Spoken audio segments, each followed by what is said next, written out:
தள்ளுபடி அத்தனை பேரும் அல்லம்படி 6 முதல் 60% வரை ஆடி தள்ளுபடியுடன் சூப்பர் சரவணா ஸ்டோர்ஸ், சென்னை, மதுரை, கோவை.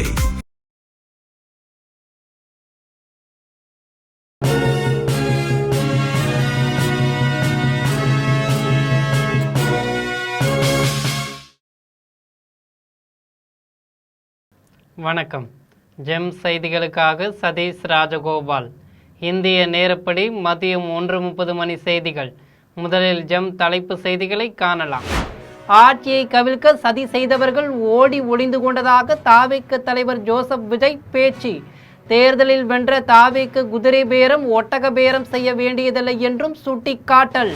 கரூர் கூட்ட நெரிசலில் உயிரிழந்தோர் குடும்பத்தினருக்கு தற்காலிக பணி வழங்க உயர்நீதிமன்றம் அனுமதி. நியமனங்கள் வழக்கின் இறுதி தீர்ப்புக்கு கட்டுப்பட்டது என்று அரசுக்கு அறிவுறுத்தல். ராமர் கோவில் நன்கொடை பணம் கையாடல் தொடர்பாக சுதந்திரமான விசாரணை நடத்த கோரி மனு.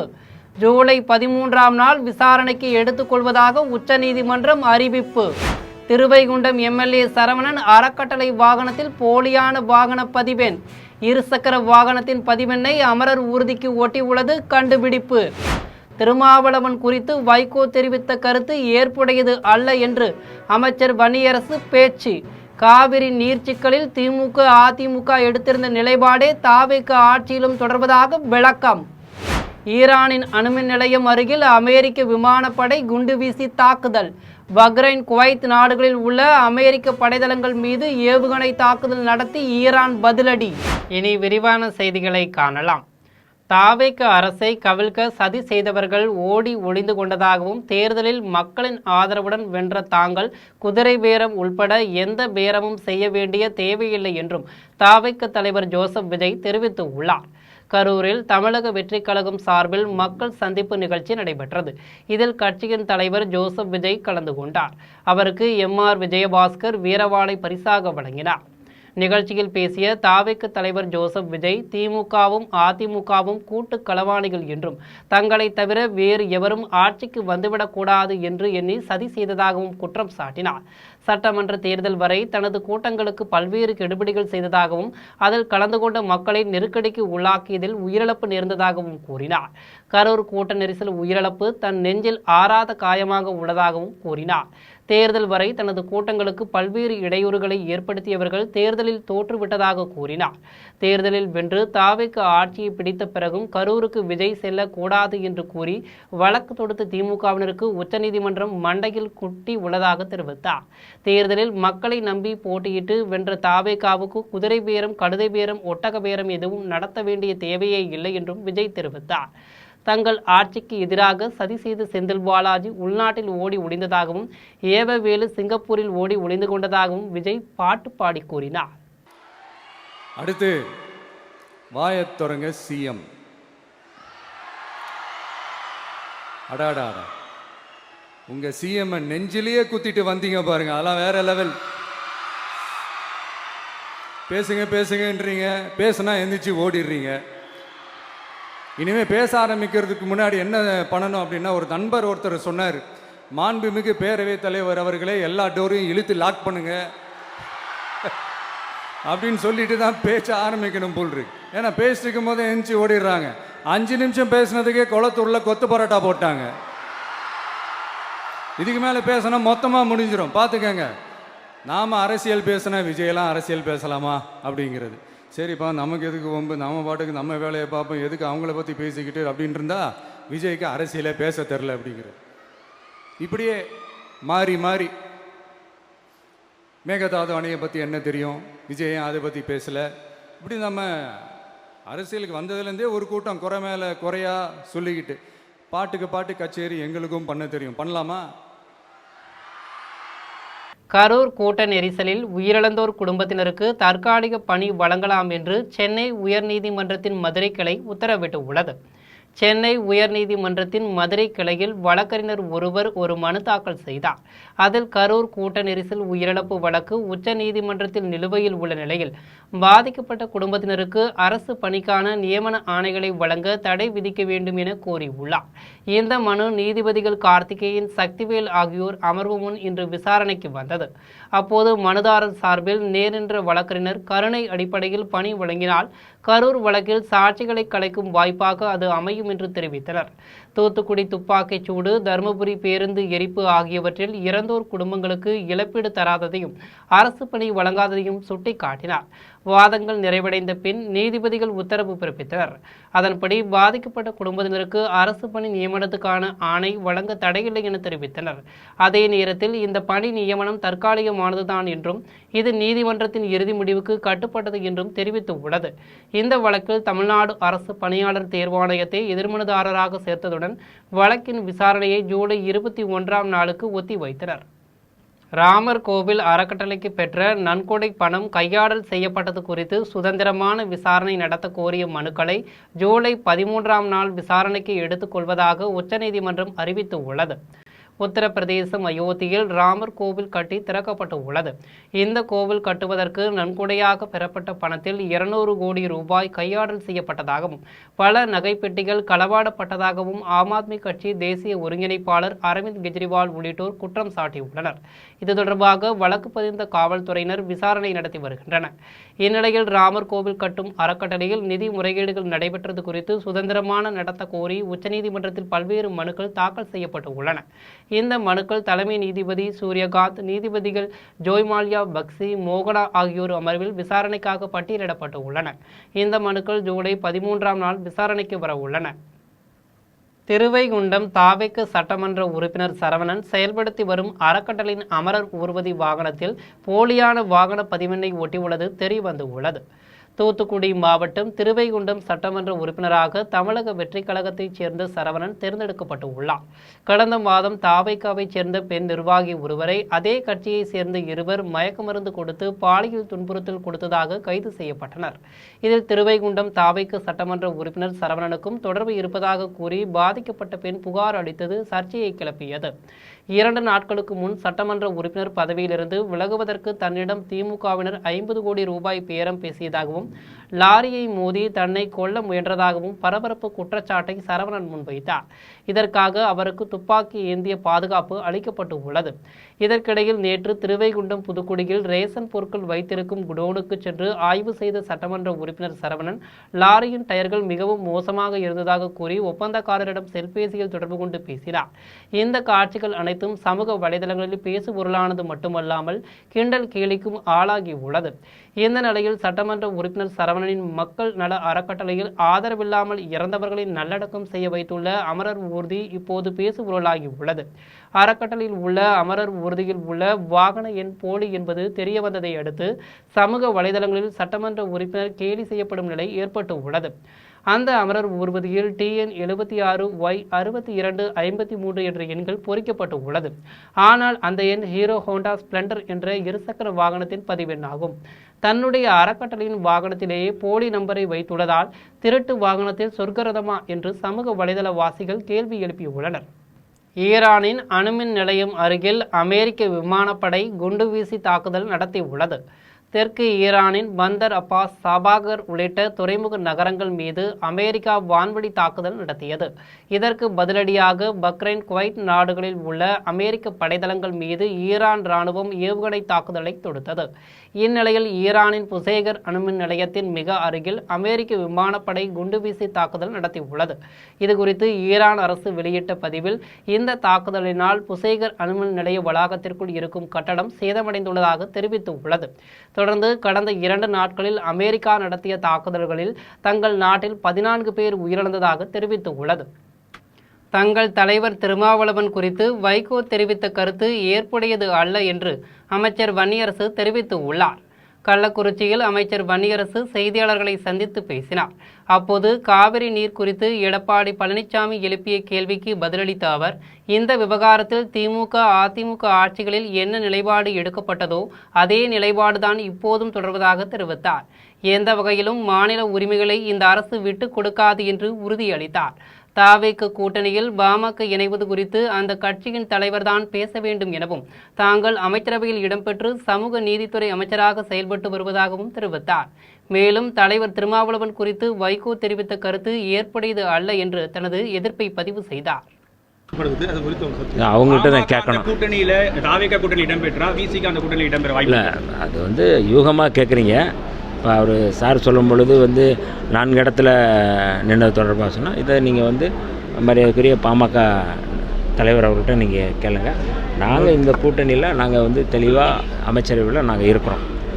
சமூக நீதித்துறை அமைச்சராக இருக்கிறோம். மாண்புமிகு முதல்வர் அவர்கள் இந்த துறையை வந்து நீங்கள் ஃப்ரீயாக நீங்கள் சுதந்திரமாக செயல்படுங்க அப்படின்னு சொல்லி தான் எனக்கு வழிகாட்டியிருக்கிறாரு. எங்களுடைய தலைவர் அவர்களும் அது குறித்து தான் வழிகாட்டியிருக்கிறாங்க. ஆகவே அதில் நாங்கள் கவனம் செலுத்துகிறோம், வேறு எதுலேயும் நாங்கள் கவனம் செலுத்துகிறோம். பழுதான கட்டிடங்களை அகற்றி புதிய வீடுகள் கட்ட நடவடிக்கை எடுக்கப்படும் என அமைச்சர் ராஜ்குமார் தெரிவித்து உள்ளார். தஞ்சாவூர் மாவட்டம் பாபநாசம் அருகே உரிமையாள்புரத்தைச் சேர்ந்த மரம் ஏறும் தொழிலாளி சசிகுமார் கடந்த சில மாதங்களுக்கு முன்பு மரம் ஏறியபோது கீழே விழுந்து படுகாயமடைந்தார். இதனால் அவரது உடல்நிலை பாதிக்கப்பட்டு தற்போது வாழ்வாதாரத்திற்கு பணி செய்ய முடியாமல் தவித்து வருகிறார். மேலும் நிரந்தர வீடு இல்லாத காரணத்தால் இவரது குடும்பத்தினர் தார்பாய் போர்த்தரப்பட்ட ஒரு சாதாரண ஓலை குடிசையில்தான் தங்கி வாழ்ந்து வருகின்றனர். இதுகுறித்து இவரது மகன் சாணக்கியன் தனது சமூக வலைதளத்தில் முதலமைச்சர் விஜய்க்கு கோரிக்கை விடுத்து உள்ளார்.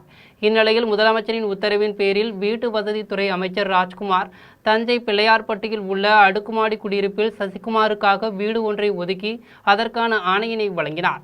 தொடர்ந்து செய்தியாளர்களிடம் பேசிய அவர், வரக்கூடிய காலங்களில் தொடர்ந்து ஆய்வு மேற்கொண்டு பழுதான கட்டிடங்களை அகற்றி புதிய வீடுகள் கட்ட நடவடிக்கை எடுக்கப்படும் என தெரிவித்தார். அது வந்து என்ன மேற்கொண்டு நடவடிக்கை வந்து அரசாங்கம் தான் எடுக்கும். அதை பற்றி நம்ம எந்த அதெல்லாம் நாங்கள் ஆய்வு பண்ணியிருக்கிறேன். இப்போ மதுரை போய்ட்டு தஞ்சாவூர் மேபி நான் ஒரு 10 டேஸில் வருவேன். வந்து ஆய்வு பண்ணிவிட்டு பழைய கட்டடங்களை வந்து மறுபடியும் அதை இழுத்து விட்டு புதிய கட்டடங்கள் கட்டுவதற்கான நடவடிக்கைகளையும் மேற்கொள்ளப்படும் என்பதை தெரிவித்துக் கொள்கிறேன். நன்றி, வணக்கம். அதுதாங்க, இப்போ நிறைய கட்டடங்கள் வந்து இப்போ இந்த சட்டமன்ற கூட்டத்தொடரில் வந்து அறிவிக்கப்படும். சென்னையிலே பார்த்தீங்கன்னா ஒரு 5 இடம் வந்து கட்டி அதை வந்து இனாகிரேஷன் மாண்புமிகு முதலமைச்சர் அவர்களுடைய கரங்களாலே துவக்கப்படும். அதே போல் தமிழகம் முழுவதும் இருக்கக்கூடிய வீட்டு வசதி வாரியாக இருக்கக்கூடிய கட்டடங்களை எல்லாம் நேரில் சென்று நான் ஆய்வு செய்து வருகிறேன். இன்றைக்கு மதுரைக்கு போயிருக்கிறேன். அதேமாரி ஒரு மாவட்டமாக போய் ஆய்வு செய்து அதுக்கான நடவடிக்கைகளை மேற்கொள்ளப்படும் என்பதை தெரிவித்துள்ளேன். மணலியில் தூய்மையான காற்று மற்றும் மரம் வளர்ப்பதன் அவசியம் குறித்து கல்லூரி மாணவர்கள் பொதுமக்களுக்கு விழிப்புணர்வு ஏற்படுத்தினர்.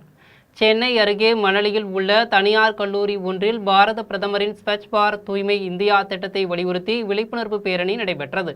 இதில் சிபிசிஎல் நிறுவன திட்ட மேலாளர் ராணுராம், சிபிசிஎல் நிறுவன மூத்த அதிகாரி தியாகசித்திரன், சிபிசிஎல் பாலிடெக்னிக் முதல்வர் சக்கரவர்த்தி ஆகியோர் கலந்து கொண்டு பேரணியை கொடியசைத்து தொடங்கி வைத்தனர்.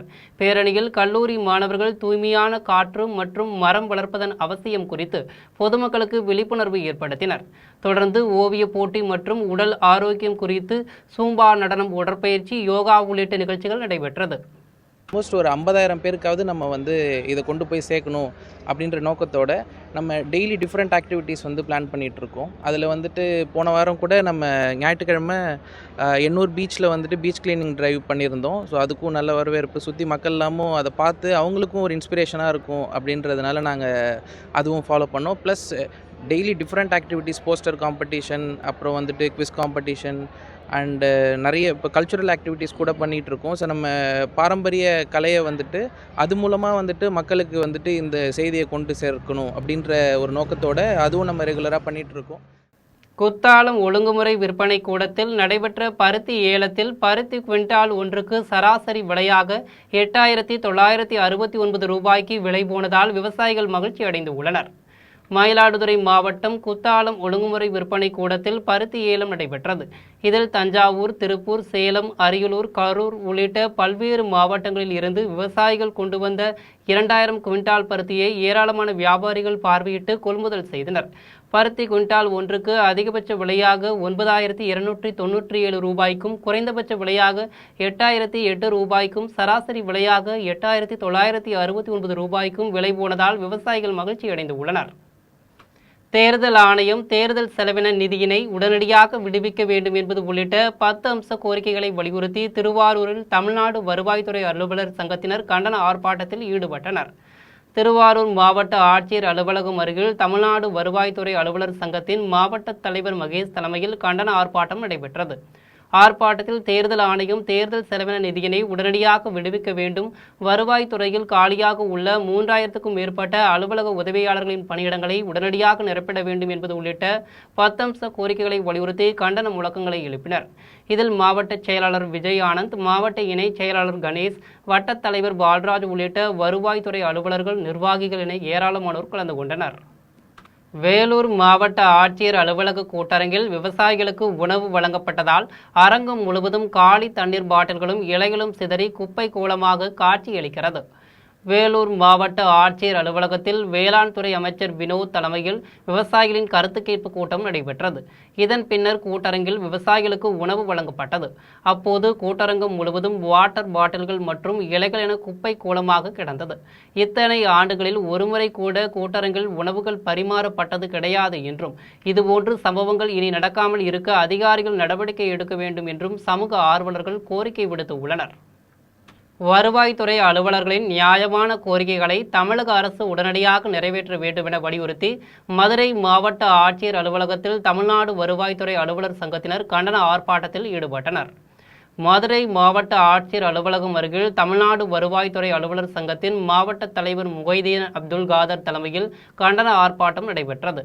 ஆர்ப்பாட்டத்தில் விடுமுறை நாட்களில் ஆய்வுக் கூட்டங்கள் மற்றும் அரசு நிகழ்ச்சிகளை நடத்துவதை தவிர்க்க வேண்டும், நீண்ட காலமாக வருவாய்த்துறையில் காலியாக உள்ள 3000க்கும் மேற்பட்ட அலுவலக உதவியாளர் பணியிடங்களை உடனடியாக நிரப்ப வேண்டும் என்பது உள்ளிட்ட 10 அம்ச கோரிக்கைகளை வலியுறுத்தி கண்டன கோஷங்களை எழுப்பினர். இதில் மாவட்ட துணைத் தலைவர் மணிமேகலை, திருமுருகன், மாவட்ட இணை செயலாளர்கள் இலக்கியா, திருநாவுக்கரசு உள்ளிட்ட வருவாய்த்துறை அலுவலர்கள், நிர்வாகிகள் கலந்து கொண்டனர். அதனால அரசுக்கு பல்வேறு முறையீடுகள் கொடுத்து அது நிரப்பப்படாமல் இருக்கு. அதே போல பாத்தீங்கன்னா இன்னைக்கு வந்து ரொட்டேஷன் பேஸ்டு டிஸ்ட்ரிக்ட் டிரான்ஸ்ஃபர்னு சொல்லி ஒரு இதை கேட்டிருக்கோம். ஆயிரக்கணக்கான தோழர்கள் வெவ்வேறு மாவட்டங்களில் பணிபுரிஞ்சிருக்காங்க. சொந்த மாவட்டத்தில் பணிபுரியும் போது அவங்களுக்கான பணிபுரியக்கூடிய நேரங்கள் வந்து கூட வந்து ஒர்க் பண்ண முடியும், அவங்க இலவாக ஒர்க் பண்ண முடியும். அதுக்கு ஒரு ஆன்லைன் பேசிஸ்ல ரொட்டேஷன் பேசிஸ்ல டிஸ்ட்ரிக்ட் டிரான்ஸ்ஃபர் வந்து கேட்டிருக்கோம். அது வந்து ஒரு சாதாரணமா ஒரு கையெழுத்துல முடியக்கூடிய ஒரு கோரிக்கைகள் தான். இந்த மாதிரியான கோரிக்கைகளை கூட நிறைவேற்ற முடியாம இருக்கு. இன்னைக்கு ஸ்பெஷல் போஸ்ட்ல பணிபுரியக்கூடிய தோழர்களுக்கு மாதாந்திர சம்பளம் வரது கூட நெருக்கடியான சூழ்நிலையில இருக்கு. 3 மாதத்துக்கு தான் சம்பள பட்டியல் வந்து ஜியோ சாங்ஷன் ஆகுது. காரைக்காலில் உள்ள கோவில் எதிரே அனுமதியின்றி செயல்பட்டு வரும் அசைவ உணவகத்தை அகற்ற கோரி விஸ்வ ஹிந்து பரிஷத் அமைப்பினர் மனித சங்கிலி போராட்டத்தில் ஈடுபட்டனர். புதுச்சேரி மாநிலம் காரைக்காலில் உள்ள அம்மையார் கோவில் எதிரில் அசைவ உணவகம் ஒன்று செயல்பட்டு வருகிறது. இதனை கண்டித்து விஸ்வ ஹிந்து பரிஷத் அமைப்பினர் மனித சங்கிலி போராட்டத்தில் ஈடுபட்டனர். இதனைத் தொடர்ந்து அமைப்பின் நிர்வாகி ஒருவர் செய்தியாளர்களிடம் பேசிய போது, கடந்த 6 மாதங்களாக இந்த உணவகத்தை அகற்ற கோரி தொடர்ந்து போராட்டம் நடத்தி வருவதாக தெரிவித்தார். இந்த உணவகம் காரைக்கால் நகராட்சியிடமிருந்து கட்டாயமாக பெற வேண்டிய வர்த்தக உரிமம் பெறாமல் செயல்பட்டு வருவதாகவும், அந்த இடத்திற்கான வரி நிலுவையும் இருப்பதாகவும் குற்றம் சாட்டினார். அதேபோல் food safety and standards authorities of India அனுமதியும் பெறப்படவில்லை என்றும் தெரிவித்தார். எனவே இதுகுறித்து மாவட்ட நிர்வாகம் மற்றும் சம்பந்தப்பட்ட அதிகாரிகள் உரிய நடவடிக்கை எடுக்க வேண்டும் என்றும் வலியுறுத்தினார். பெருமாள் கோவில் ஒரு 100 மீட்டர் இருக்கும். இதை விட இன்னொரு வேடிக்கை என்னன்னா, ஜீவகாருண்யத்தை பற்றி பேசின ராமலிங்க அடிகளாரோட மடம் வந்து இங்கே அந்த கடையிலேருந்து 20 அடி தூரத்திலேயே இருக்குது பின்னாடி. எப்படியாப்பட்ட ஒரு மிக புகழ்ந்த இந்துக்களுக்கு புனிதமான இடங்கள்ல இந்த ஒரு அசைவ உணவகம் திறந்திருக்காங்க. இதை உடனடியாக அகற்றணும்னு சொல்லி நாங்கள் விஸ்வ இந்து பரிஷத்து மற்ற இந்து அமைப்புகள் எல்லார் சார்பாகவும் நாங்கள் வந்து தொடர்ந்து ஒரு கோரிக்கை மனு மாவட்ட ஆட்சியர்கிட்டையும் தேர்தல் செலவின நிதியினை உடனடியாக வழங்க வேண்டும் என்பது உள்ளிட்ட 10 அம்ச கோரிக்கைகளை வலியுறுத்தி வேலூர் மாவட்ட ஆட்சியர் அலுவலகத்தில் தமிழ்நாடு வருவாய்த்துறை அலுவலர்கள் சங்கத்தினர் கண்டன ஆர்ப்பாட்டத்தில் ஈடுபட்டனர். வேலூர் மாவட்ட ஆட்சியர் அலுவலகத்தில் தமிழ்நாடு வருவாய்த்துறை அலுவலர்கள் சங்கத்தின் மாநில துணை பொதுச் செயலாளர் ஜோசி தலைமையில் கண்டன ஆர்ப்பாட்டம் நடைபெற்றது. இதில் மாவட்ட தலைவர் ரமேஷ் கலந்து கொண்டு கண்டன உரையாற்றினார். தொடர்ந்து ஆர்ப்பாட்டத்தில் வருவாய்த்துறையில் அனைத்து நிலை அலுவலர்களுக்கும் மேம்படுத்தப்பட்ட ஊதியம் வழங்க வேண்டும், தேர்தல் செலவின நிதியினை உடனடியாக வழங்க வேண்டும் என்பது உள்ளிட்ட 10 அம்ச கோரிக்கைகளை வலியுறுத்தி கண்டன கோஷங்களை எழுப்பினர். இதில் சங்க நிர்வாகிகள், வருவாய்த்துறை அதிகாரிகள் உள்ளிட்டோர் கலந்து கொண்டனர். 9 அம்ச கோரிக்கைகளை வலியுறுத்தி கடந்த 1.5 ஆண்டுகளாக போராடி வருகின்றோம். இந்த போராட்டத்தின் காரணமாக இந்த கோரிக்கைகள் எல்லாம் நிறைவேற்றப்படாமல் தற்போது வரை நிலுவையில் உள்ளது.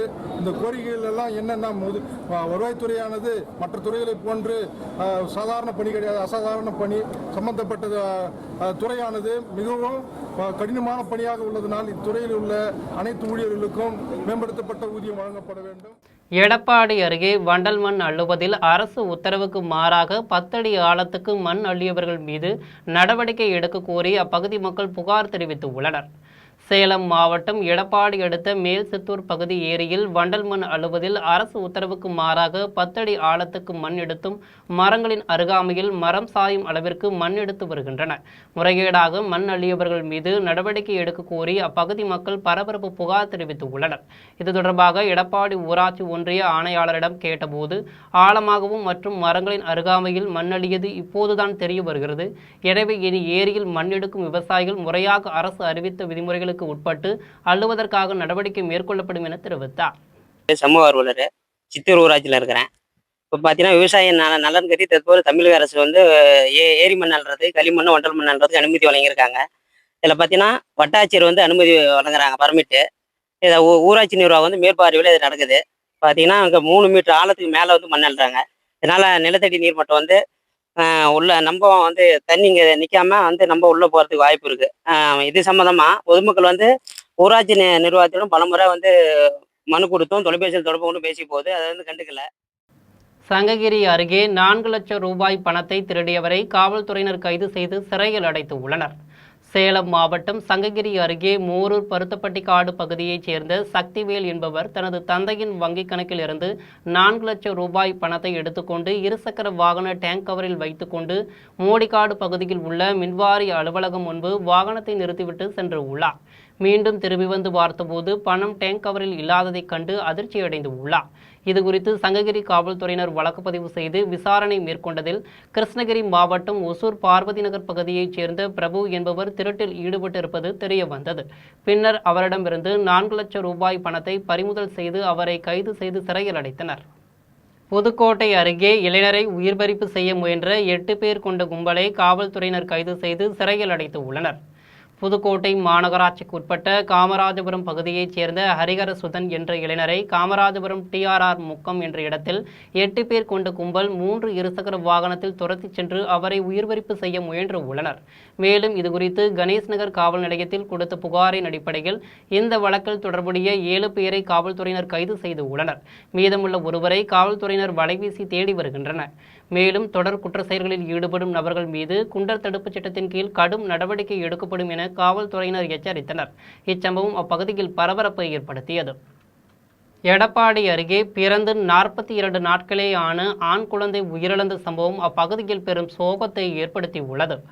சேலம் மாவட்டம் எடப்பாடி அருகே கூட்டச்செவளவு பகுதியைச் சேர்ந்த கூலி தொழிலாளி சசிகுமார் சித்ரா தம்பதியருக்கு 42 நாட்களே ஆன மோகித் விஜய் என்ற ஆண் குழந்தை உள்ளது. இந்நிலையில் கடந்த 8ஆம் தேதி தாதாபுரம் அரசு ஆரம்ப சுகாதார நிலையத்தில் குழந்தைகளுக்கு வழக்கமான தடுப்பூசி செலுத்தப்பட்டதாக கூறப்படுகிறது. தொடர்ந்து 9ஆம் தேதி குழந்தைக்கு காய்ச்சல் ஏற்பட்டதால் பெற்றோர் காய்ச்சல் மருந்து கொடுத்து உள்ளனர். அப்போது குழந்தைக்கு திடீரென மூச்சு திணறல் ஏற்பட்டதால் தந்தை சசிகுமார் குழந்தையை இருசக்கர வாகனத்தில் ஜலகண்டாபுரம் அரசு மருத்துவமனைக்கு உடனடியாக அழைத்துச் சென்று உள்ளார். அங்கு குழந்தையை பரிசோதித்த மருத்துவர்கள் மருத்துவமனைக்கு கொண்டு வரும் வழியிலேயே குழந்தை உயிரிழந்து விட்டதாக தெரிவித்து உள்ளனர். இதையடுத்து குழந்தையின் உடல் பிரேத பரிசோதனைக்காக எடப்பாடி அரசு மருத்துவமனைக்கு அனுப்பி வைக்கப்பட்டது. இச்சம்பவம் குறித்து எடப்பாடி காவல்துறையினர் வழக்கு பதிவு செய்து விசாரணை மேற்கொண்டு வருகின்றனர். பூவிருந்தவள்ளி மற்றும் அதன் சுற்று வட்டார பகுதிகளில் அரை மணி நேரத்திற்கும் மேலாக பெய்த கனமழையினால் சாலைகளில் மழைநீர் தேங்கியதால் வாகன ஓட்டிகள் கடும் சிரமத்திற்கு உள்ளாகினர். திருவள்ளூர் மாவட்டம் பூவிருந்தவள்ளி மற்றும் அதன் சுற்று வட்டார பகுதிகளில் திடீரென இடியுடன் கூடிய பலத்த கனமழை பெய்தது. இதன் காரணமாக வெயிலின் தாக்கம் குறைந்து குளிர்ச்சியான சூழல் நிலவியதால் பொதுமக்கள் மகிழ்ச்சி அடைந்தனர். அதே நேரத்தில் மழையினால் தாழ்வான பகுதிகளிலும் சாலைகளிலும் மழைநீர் தேங்கி நின்றது. குறிப்பாக காட்டுப்பாக்கம் போரூர் சாலையில் முழங்கால் அளவிற்கு தண்ணீர் தேங்கியதால் வாகன ஓட்டிகள் கடும் சிரமத்திற்கு உள்ளாகினர். இதனால் கடுமையான போக்குவரத்து நெரிசல் ஏற்பட்டது. கன்னியாகுமரி மாவட்டத்தில் பத்திரப்பதிவு செய்வதில் சிறப்பு அரசாணை கொண்டு வராவிட்டால் அனைத்து பத்திரப்பதிவு அலுவலகங்கள் முன்பு போராட்டம் நடத்தப்போவதாக காங்கிரஸ் முன்னாள் சட்டமன்ற உறுப்பினர் பிரின்ஸ் அறிவித்துள்ளார். கன்னியாகுமரி மாவட்டத்தில் 5 சென்ட் 10 சென்ட் நிலங்களை பத்திரப்பதிவு செய்ய முடியாமல் சிக்கலை எதிர்கொண்டு உள்ளனர். இந்த சிக்கலுக்கு தீர்வு காண்பதற்கான ஆலோசனை கூட்டம் மார்தாண்டத்தில் உள்ள முன்னாள் சட்டமன்ற உறுப்பினர் பிரின்ஸ் தலைமையில் நடைபெற்றது.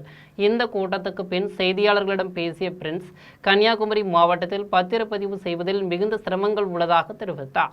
5 சென்ட் நிலம் இருப்பவர்கள் அரசின் வழிகாட்டுதல் படி வழிபாதை அமைத்து விற்க முடியாது என்பதை குறிப்பிட்டார். இதனால் மக்கள் அவசர தேவைகளுக்கு தங்கள் நிலங்களை விற்க முடியவில்லை என்றும் தெரிவித்தார். இந்த சிக்கலை தீர்க்க சிறப்பு அரசாணை கொண்டு வர வேண்டும் என்று தன் கோரிக்கையை திமுக ஆட்சியில் நிறைவேற்றவில்லை என தெரிவித்தார். தாவேக ஆட்சியிலும் முதலமைச்சர், பத்திரப்பதிவுத்துறை அமைச்சர், பதிவுத்துறை ஐஜி ஆகியோரிடம் கன்னியாகுமரி மாவட்டத்துக்கு சிறப்பு அரசாணை கொண்டு வர கேட்டுக்கொண்டும் இதுவரை எந்த நடவடிக்கையும் எடுக்கவில்லை என தெரிவித்தார். ஏழை மக்கள் தன்னுடைய மக்களுடைய திருமணத்திற்கோ, தன்னுடைய உங்களுக்கு கல்விக்காகவோ, மருத்துவமனை விஷயமாகவோ அதை விற்று அற்புதம் உடனடியாக அவங்களோட பிரச்சனையை முடிக்கணும்னா வாய்ப்பு மறுக்கப்படுகிறது. சென்னை மாநகராட்சி 185வது வார்டில் மக்கள் குறை கேட்கும் முகாமில் மக்கள் அடுக்கடுக்கான புகார்களை தெரிவித்து உள்ளனர். உடனடியாக மண்டல குழு தலைவர், கவுன்சிலர், அதிகாரிகள் நேரில் சென்று ஆய்வு செய்தனர். சென்னை சோழிங்கநல்லூர் தொகுதிக்குட்பட்ட சென்னை மாநகராட்சி 185வது வார்டு உள்ளகரத்தில் மக்கள் குறை கேட்கும் முகாம் நடைபெற்றது. தலைவர் ரவிச்சந்திரன், கவுன்சிலர் சர்மிளா தேவி, அனைத்து துறை அதிகாரிகள் முன்னிலையில் நடைபெற்ற முகாமில் பொதுமக்கள் அடுக்கடுக்கான புகார்களை தெரிவித்தனர். ஒரு சில புகார்களுக்கு துறை சார்ந்த அதிகாரிகள் விளக்கம் அளித்தனர். அதனைத் தொடர்ந்து புகார்கள் கூறிய இடத்திற்கு தலைவர் ரவிச்சந்திரன், கவுன்சிலர் சர்மிளா தேவி, துறை சார்ந்த அதிகாரிகள் ஆய்வு மேற்கொண்டு கூடிய விரைவில் நடவடிக்கை எடுப்பதாக பொதுமக்களிடம் தெரிவித்தனர். காஞ்சிபுரத்தில் வடமாநில சாதுக்களின் சாதுர்மாசிய விரதத்தை சங்கராச்சாரியா ஜெயேந்திர சரஸ்வதி தொடங்கி வைத்து ஆசி வழங்கியுள்ளார். காஞ்சிபுரத்தில் நெல்லூர்கார தெருவில் உள்ள உதாசின் பாபாஜி மடத்தில் வடமாநில சாதுக்கள் 250க்கும் மேற்பட்டோர் சாதுர் மாசி விரதத்தை தொடங்கியுள்ளனர். தொடக்க விழாவுக்கு வந்த காஞ்சி சங்கராச்சாரியார் ஜெயேந்திர சரஸ்வதிக்கு பாபாஜி மடத்தின் சார்பில் பூரண கும்ப மரியாதை வழங்கப்பட்டது. இதனைத் தொடர்ந்து பாபாஜி மடத்தின் பீடாதிபதி அனுபவானந்தனுக்கு ஜெயேந்திர சரஸ்வதி சால்வை அணிவித்து ஆதிசங்கரர் உருவச்சிலையை நினைவு பரிசாக வழங்கினார். இதன் பின்னர் ஆசி உரை வழங்கி சாதுக்களின் சாதுர் மாசி விரதத்தை தொடங்கி வைத்தார். இதனையடுத்து உதாசின் பாபாஜி மடத்தின் வடக்கு மாகாணத்திற்கான பீடாதிபதியாக சத்தியமுனிக்கு பட்டாபிஷேகம் செய்து வைக்கப்பட்டது. இந்நிகழ்விற்கு வடமாநில மடத்தின் பீடாதிபதிகள் மகந்த் அத்வைதானந்த், ராமநவமி, துர்கானதாஸ் ஆகியோர் முன்னிலை வகித்தனர். ஏற்பாடுகளை உதாசின் பாபாஜி மடத்தின் தலைமை நிர்வாகி அதிகாரி சுதான்சு முனி தலைமையிலான குழுவினர் செய்திருந்தனர். இந்நிகழ்வில் ஓய்வு பெற்ற தெலுங்கானா டிஜிபி ஜிதேந்திர கோயல், காஞ்சி சங்கர் மடத்தின் மூத்த மேலாளர் சுந்தரேச ஐயர், மேலாளர் அரவிந்த் சுப்பிரமணியன், சங்கரா கல்லூரி முதல்வர் வெங்கடேசன், காஞ்சி சங்கர மட வரவேற்பு குழு நிர்வாகிகள் ராஜேஷ் ஜெயின், பாபு ஆகியோர் கலந்து கொண்டனர். பழனி திரு ஆவினன்குடி கோவிலுக்குள் தனியார் துணிக்கடை விளம்பரத்துக்காக எடுக்கப்பட்ட ரீல்ஸ் வீடியோ சர்ச்சையை ஏற்படுத்தியுள்ள நிலையில் கோவில் நிர்வாகம் சார்பில் புகார் அளிக்கப்பட்டு உள்ளது. திண்டுக்கல் மாவட்டம் பழனி திரு ஆவினன்குடி கோவிலின் உட்பிரகாரத்தில் சினிமா பாணியிலான பாடலுக்கு தனியார் துணிக்கடையின் ஆடைகளை விளம்பரப்படுத்தும் வகையில் எடுக்கப்பட்ட ரீல்ஸ் வீடியோக்கள் சமூக வலைதளங்களில் வெளியாகி பக்தர்கள் மத்தியில் அதிருப்தியை ஏற்படுத்தியது. ஆன்மீக தளத்தை வணிக நோக்கில் பயன்படுத்தியதற்கு பலத்த எதிர்ப்புகள் கிளம்பியதை தொடர்ந்து பழனி கோவில் நிர்வாகம் சார்பில் நேற்று அடிவாரம் காவல் நிலையத்துக்கு புகார் அளிக்கப்பட்டது. இதையடுத்து சர்ச்சைக்குரிய விளம்பர ரீல்ஸ் வீடியோவை எடுத்த துணிக்கடையைச் சேர்ந்தவர்களை உடனடியாக காவல் நிலையத்திற்கு வரவழைத்து விசாரணை நடத்தினர். முடிவில் இனிவரும் காலங்களில் ஆன்மீக தலங்களின் புனிதத்தை கெடுக்கும் வகையிலோ அல்லது உரிய அனுமதியின்றியோ இதுபோன்ற விளம்பர ரீல்ஸ் செயல்களில் ஈடுபட மாட்டோம் என்று அவர்களிடம் இருந்து காவல்துறையினர் கடிதம் எழுதி வாங்கிக் கொண்டு எச்சரித்து அனுப்பியுள்ளனர். இங்கு ரீல்ஸ் மற்றும் விளம்பர வீடியோக்கள் எடுக்க அனுமதியில்லை என்ற எச்சரிக்கை பலகைகளை திரு ஆவினன்குடி கோவில் வளாகத்தின் முக்கிய பகுதிகளில் நிறுவ உள்ளதாக தெரிவித்துள்ளனர். பொள்ளாச்சியில் நடைபெற இருக்கும் அண்ணாமலையின் நாம் தலைவர்கள் இயக்கத்தின் முதல் மாநாடு வெற்றி பெற வேண்டி மதுரையில் சிறப்பு வழிபாடு நடைபெற்றது. அண்ணாமலை புதிதாக தொடங்கியுள்ள நாம் தலைவர்கள் இயக்கத்தின் முதல் மாநில மாநாடு கோவை மாவட்டம் பொள்ளாச்சியில் வரும் ஞாயிற்றுக்கிழமை நடைபெற உள்ளது. இதற்கான ஏற்பாடுகள் நடைபெற்று வருகிறது. இந்த மாநாட்டிற்கு தமிழகம் முழுவதிலும் இருந்து லட்சக்கணக்கான உறுப்பினர்கள் வருவார்கள் என்பதால் இன்றைய அரசியல் வட்டாரத்தில் மிகுந்த பரபரப்பை ஏற்படுத்தியுள்ளது. இந்த மாநாடு வெற்றி பெற வேண்டி மதுரை மேலாமாசி வீதி, வடக்கு மாசி வீதி சந்திப்பில் உள்ள ஆளாள சுந்தர விநாயகர் கோவிலில் சிறப்பு வழிபாடு நடைபெற்றது. அதனைத் தொடர்ந்து விநாயகருக்கு 108 தேங்காய் உடைத்து வழிபாடுகள் செய்தனர். நாம் தலைவர்கள் இயக்கத்தின் மதுரை மாவட்ட நிர்வாகிகள் பொதுமக்களுக்கு இனிப்புகள் வழங்கினர். இந்நிகழ்வில் விஷ்ணு பிரசாத், பிச்சைவேல், விவேக், அன்பில் நரேஷ், ஸ்ரீராம், கணேஷ், வைர மோகன், மாரியப்பன், வழக்கறிஞர் முருகன், முத்துராஜ், வழக்கறிஞர் ராஜசேகர், விஜய் ஆகியோர் கலந்து கொண்டனர்.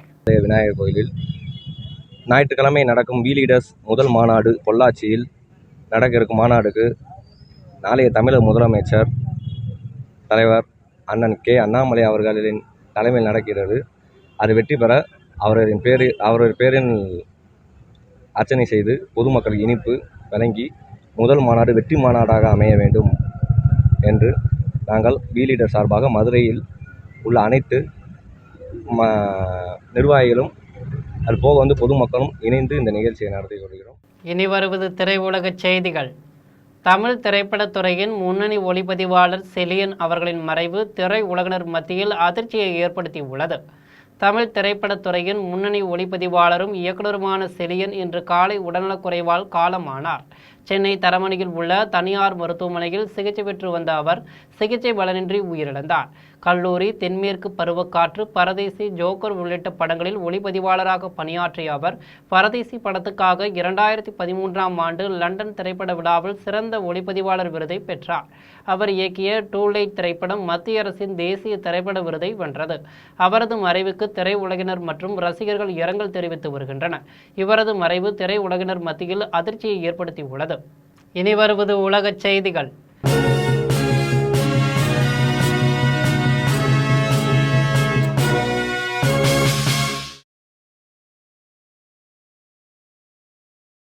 சீனாவில் உள்ள காலனி தயாரிக்கும் தொழிற்சாலையில் ஏற்பட்ட பயங்கர தீ விபத்தில் 28 பேர் சம்பவ இடத்திலேயே மூச்சு திணறி உயிரிழந்து உள்ளனர். சீனாவின் புஜியான் மாகாணத்தின் அருகே ஜின்ஜியாங் நகரில் உள்ள காலனி உற்பத்தி தொழிற்சாலையில் திடீரென தீ விபத்து ஏற்பட்டது. இந்த தீ தொழிற்சாலை கட்டிடம் முழுவதும் பரவியது. தொடர்ந்து தொழிற்சாலையில் உள்ளே வேலை செய்து கொண்டிருந்த தொழிலாளர்கள் பலர் தங்களது உயிரை காப்பாற்றிக் கொள்ள கட்டிடத்தின் மொட்டை மாடிக்கு நோக்கி ஓடினர். ஆனால் தீ மற்றும் புகை மிக வேகமாக பரவியதால் அவர்கள் அங்கேயே சிக்கிக் கொண்டனர். இதுகுறித்து தகவல் அறிந்து சம்பவ இடத்திற்கு விரைந்து வந்த தீயணைப்பு படையினர் நீண்ட நேரம் போராடி தீயை கட்டுக்குள் கொண்டு வந்தனர். ஆனால் இந்த விபத்தில் 28 பேர் மூச்சு திணறி சம்பவ இடத்திலேயே உயிரிழந்தனர். இனி வருவது விளையாட்டுச் செய்திகள்.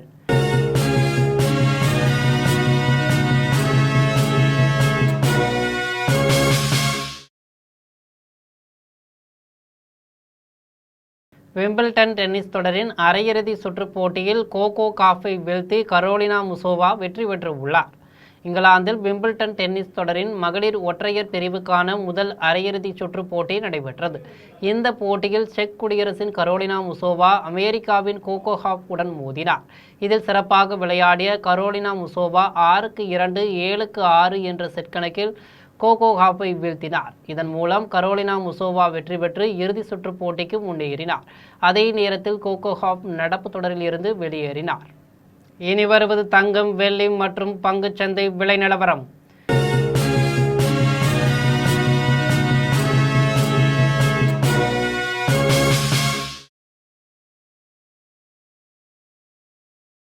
சென்னையில் ஆபரண தங்கம் இன்று ஒரு சவரன் 1,06,800 ரூபாய்க்கு விற்பனை செய்யப்படுகிறது. சென்னையில் இன்று ஆபரண தங்கத்தின் விலை கிராமுக்கு 30 ரூபாய் அதிகரித்து 13,350 ரூபாய்க்கு விற்பனை செய்யப்படுகிறது. மேலும் ஒரு சவரன் 240 ரூபாய் அதிகரித்து 1,06,800 ரூபாய்க்கு விற்பனை செய்யப்படுகிறது. 24 கேரட் தூய தங்கம் ஒரு சவரன் 1,16,512 ரூபாய்க்கு விற்பனை செய்யப்படுகிறது. மேலும் 1 கிராம் வெள்ளி 245 ரூபாய்க்கும் 1 கிலோ வெள்ளி 2,45,000 ரூபாய்க்கும் விற்பனை செய்யப்படுகிறது. இந்திய பங்குச்சந்தைகளில் வணிகம் இன்று உயர்வுடன் காணப்படுகிறது. மும்பை பங்குச்சந்தை பங்கு விலை குறியீட்டு எண் சென்செக்ஸ் 701 புள்ளிகள் அதிகரித்து 77,442 புள்ளிகளில் வணிகமாகிறது. தேசிய பங்குச்சந்தை பங்கு விலை குறியீட்டு எண் நிப்டி 212 புள்ளிகள் அதிகரித்து 24,175 புள்ளிகளில் வணிகமாகிறது. மீண்டும் ஜெம் தலைப்பு செய்திகள். ஆட்சியை கவிழ்க்க சதி செய்தவர்கள் ஓடி ஒளிந்து கொண்டதாக தாவேக தலைவர் ஜோசப் விஜய் பேச்சு. தேர்தலில் வென்ற தாவேக குதிரை பேரம் ஒட்டக பேரம் செய்ய வேண்டியதில்லை என்றும் சுட்டிக்காட்டல். கரூர் கூட்ட நெரிசலில் உயிரிழந்தோர் குடும்பத்தினருக்கு தற்காலிக பணி வழங்க உயர்நீதிமன்றம் அனுமதி. நியமனங்கள் வழக்கின் இறுதி தீர்ப்புக்கு கட்டுப்பட்டது என்று அரசுக்கு அறிவுறுத்தல். ராமர் கோவில் நன்கொடை பணம் கையாடல் தொடர்பாக சுதந்திரமான விசாரணை நடத்த கோரி மனு. ஜூலை 13ஆம் நாள் விசாரணைக்கு எடுத்துக்கொள்வதாக உச்சநீதிமன்றம் அறிவிப்பு.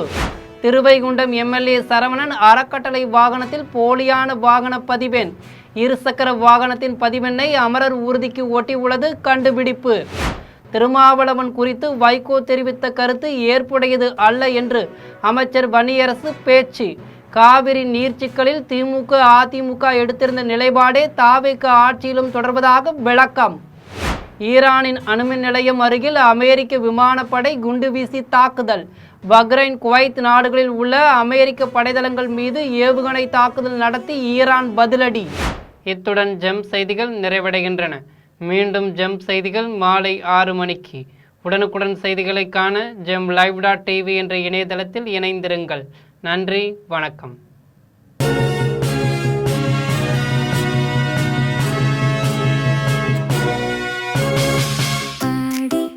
தள்ளுபடி அத்தனை பேரும் அல்லம்படி. 6 முதல் 60% வரை ஆடி தள்ளுபடியுடன் சூப்பர் சரவணா ஸ்டோர்ஸ், சென்னை, மதுரை, கோவை.